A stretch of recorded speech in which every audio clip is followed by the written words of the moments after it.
Notification जारी हो गया है। तो इस चरण में जो मुंगेर लोकसभा क्षेत्र है उसकी अंतर्गत पटना जिले की 2 विधानसभा क्षेत्र बाढ़ और मोकामा आते हैं।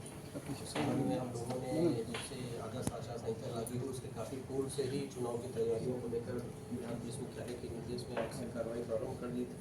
इस संबंध में पुलिस द्वारा जो अभी तक कार्रवाई की गई है, जो बाढ़ और मोकामा विधानसभा क्षेत्र के अंतर्गत जो की गई है उसमें 2544 लोगों को आइडेंटिफाई किया गया था, जिनके द्वारा चुनाव प्रक्रिया में किसी प्रकार की बाधा पहुंचाई जा सकती है या मतदाताओं को प्रभावित किया जा सकता है। ऐसे सभी व्यक्तियों के विरुद्ध जो है CRPC सेक्शन 107 के अधीन निरोधात्मक कार्रवाई की गई है।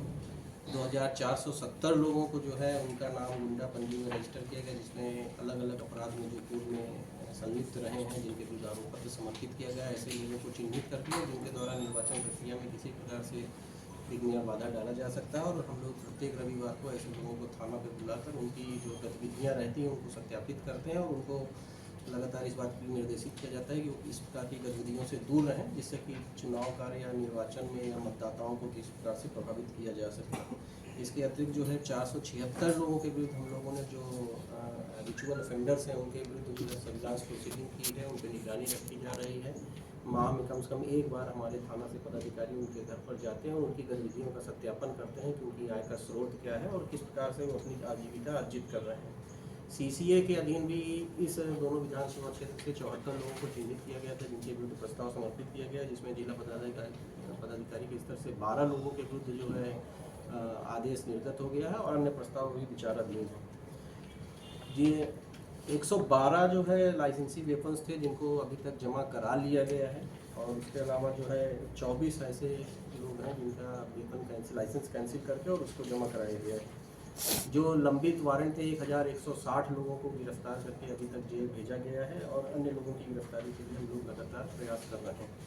इसी क्षेत्र में अब तक जो है 1 अक्टूबर से जब से हम लोगों ने चुनाव को लेकर अभियान चलाया था, तब से 64 जो है अवैध हथियार रिकवर किए गए और उसके साथ 243 लाइव कार्ट्रिजेज भी रिकवर किए गए। 232 वाहनों को जब्त किया गया है जो अलग अलग अपराध में या किसी प्रकार से रूल्स के वायलेशंस में थे, वैसे 232 वाहनों को हम लोगों ने जब्त किया गया है। इसी क्षेत्र में 12,640 लीटर देसी शराब और 8,466 लीटर जो है वो अवैध विदेशी शराब भी जब्त की गई। इसके अलावा 993 लीटर स्प्रिट, टोटल जो है 22,099 लीटर जो है शराब की बरामदगी की गई है। तो हम लोग जो है पूरी तरह से तैयार हैं। लगातार जो सीनियर ऑफिसर्स हैं उनके द्वारा मॉनिटरिंग भी की जा रही है, और ऐसे लोगों को लगातार जो हमारे सेक्टर मजिस्ट्रेट हैं और सेक्टर पुलिस ऑफिसर्स हैं जिनके बारे में शिकायत मिलती है कि जिनके द्वारा चुनाव में मतदाताओं को प्रभावित करने का किसी तरह का प्रयास किया जा रहा है, तो ऐसे लोगों को नियमित रूप से चिन्हित करके उनके विरुद्ध जो है निरोधात्मक कार्रवाई की जाती है।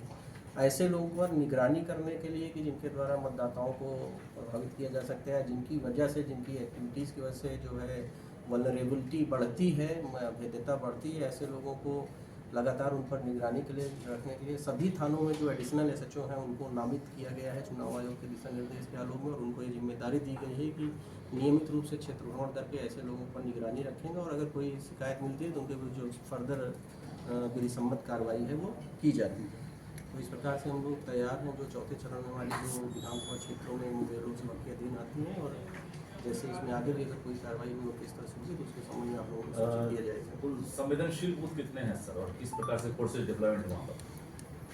में किस तरह से व्यवस्था है?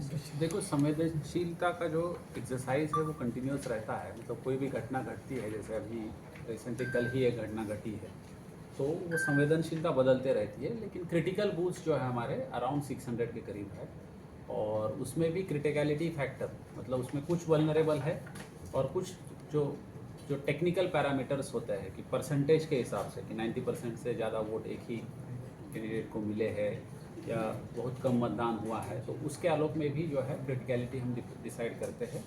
तो उस हिसाब से संवेदनशीलता हम डिफाइन कर रहे हैं, जिसमें हम माइक्रो ऑब्जर्वर्स, CCTV कैमरे, वेबकास्टिंग, लाइव वेबकास्टिंग वगैरह का जो है प्रस्ताव करेंगे। लेकिन फिलहाल जो है अराउंड 600 के करीब हमारे पास सूची आई है। दोनों विधानसभा में सर कितने सुरक्षा कर्मी लगाए गए? देखिए, सुरक्षा कर्मियों की संख्या के विषय में जो है चुनाव का बहुत स्पष्ट निर्देश है कि इसको किसी प्रकार से डाइल्यूट नहीं किया जाना है, इसको मीडिया के साथ शेयर नहीं किया जाना है।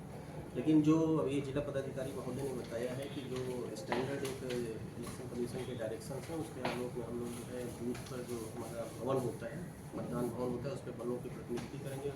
उसमें जो क्रिटिकल भवन होते हैं उसमें हम लोग जो है जो वनरेबिलिटी के आधार पे जो क्रिटिकलिटी होती है उसमें सबसे पहले हम लोग केंद्रीय बलों की प्रतिनिधित्व करते हैं। उसके बाद जो इंडिया रिजर्व बटालियन से हमारी बीएसएफ की कंपनीज हैं उनको करते हैं।